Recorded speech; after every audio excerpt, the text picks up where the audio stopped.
I thought I'd just do a very quick video on what I'm doing here. As you can see, this board is very obviously cut. But I'm using these red deal boards as framing for a little project I'm doing. So what I do, when they're cut like this and they've got a rock on, I set the planer to the thickness of the board and I put them through with the cup side down to the depth here. So this is it was 75mm at the edge.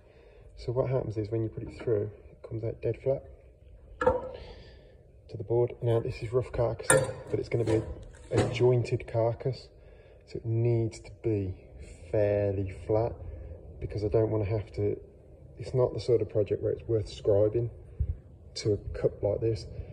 If I was green oak framing, I would scribe the shoulders of anything that's intersecting with this to this curve. But for a little project like this, where this really, I mean, this is the wall plate, so this one will be cut down to 55mm thick.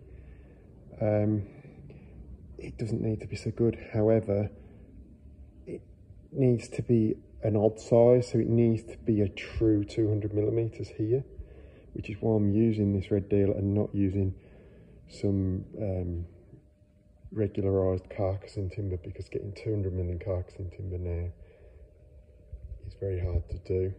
So yeah, so I'm going to use this red deal instead. It's a little bit heavier than the spruce, which, you know, I sort of would have rathered, because the spruce will save a bit of weight. However, this is going to be probably more durable than the spruce, and I keep red deal like this. This is unsorted, and no, this is, yes, no, it is unsorted. This is an unsorted grade, which generally I keep in stock.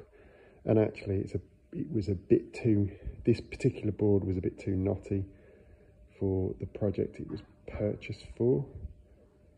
Although it is fairly clear on the other side, well, I'll say fairly clear, it is clearish on the other side.